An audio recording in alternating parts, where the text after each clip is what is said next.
Hi, my name is Nick. I'm a physical therapist. I've been a therapist for over 30 years now, and I'm very interested in this barefoot movement going across the country, and actually I'm more interested in minimalist shoes. So I thought I would show you my collection of minimalist shoes, and I'm talking more about shoes that you can wear day to day, not necessarily running in, but maybe running, but more what we can use day to day to help strengthen our feet and get the effects that we've been reading about on all the barefoot websites.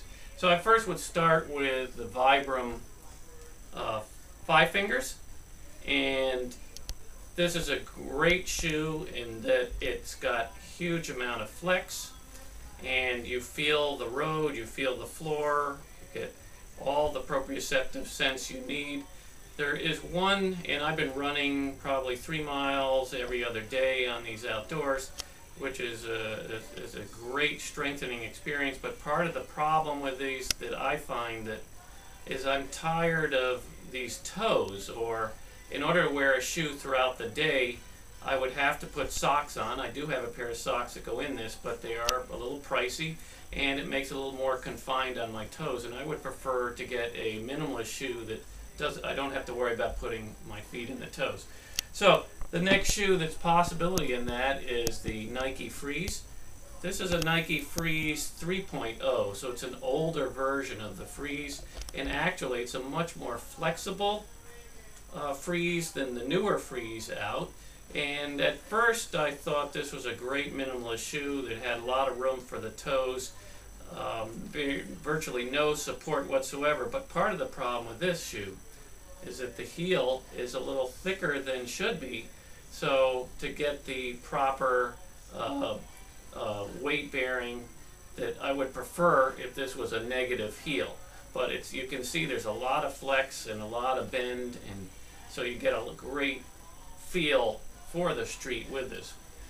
The next shoe I have here is the Brooks Green Silencer. Now this is touted on the website as being a minimalist shoe.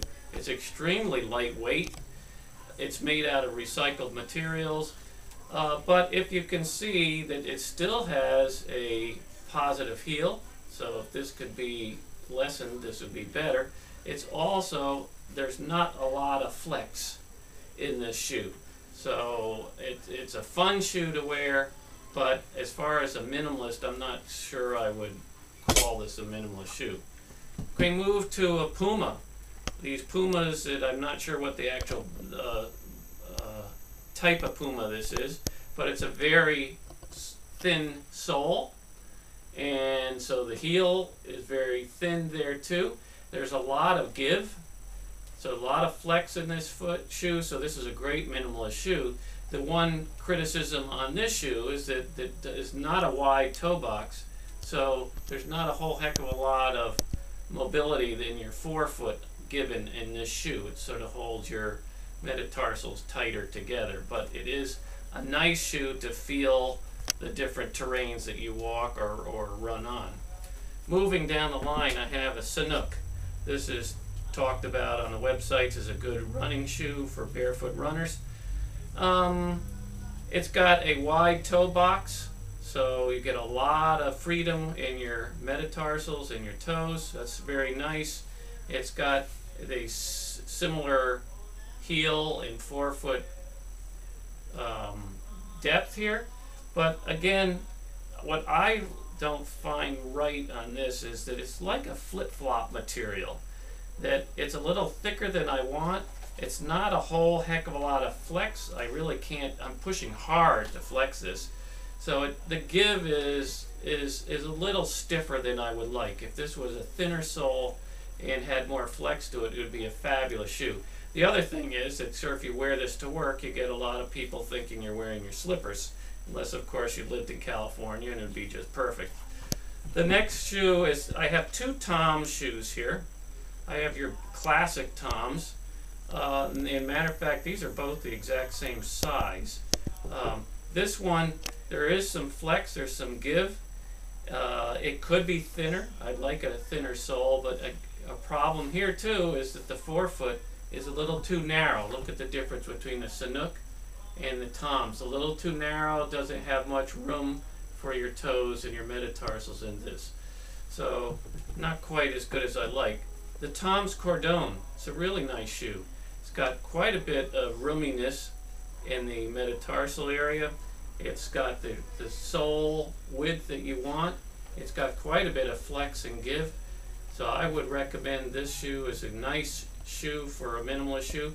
There is, though, an insert that has a slight bit of an arch support, and you cannot take this out. It's sewed in, but actually I don't feel it at all, so I don't really think it's a problem with that.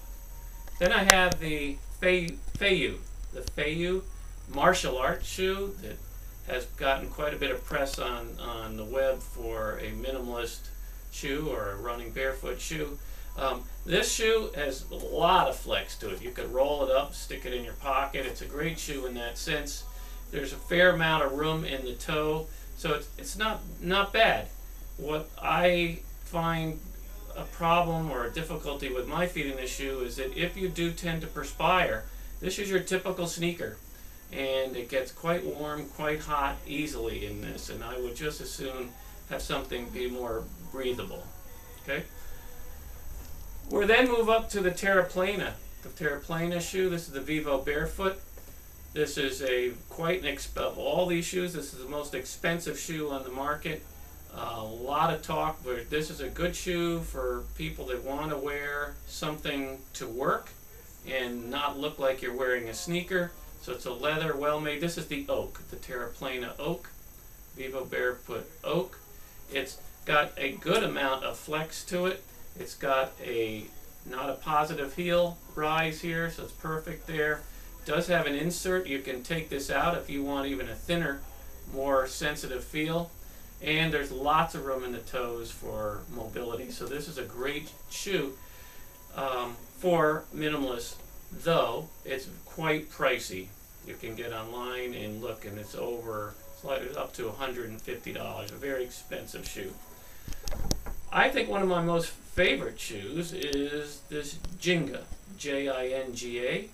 This is a sort of an athletic looking shoe, almost like a dance shoe. It comes in multiple colors. I got black thinking it would help me wear it to work with work clothes. This shoe is as thin as you can possibly make a shoe. It can roll right up. There's no support whatsoever in it. There is an insert that you can remove and make this even more flexible. This is almost like a tote, the rubbers you put on your shoes. It's very minimal. Great sense of feel on the street. For my feet, it looks narrow. It almost looks as narrow as the Toms, but I feel that I have quite a bit of play in my toes and forefoot. So Jinga, I think, is a great shoe for minimalists.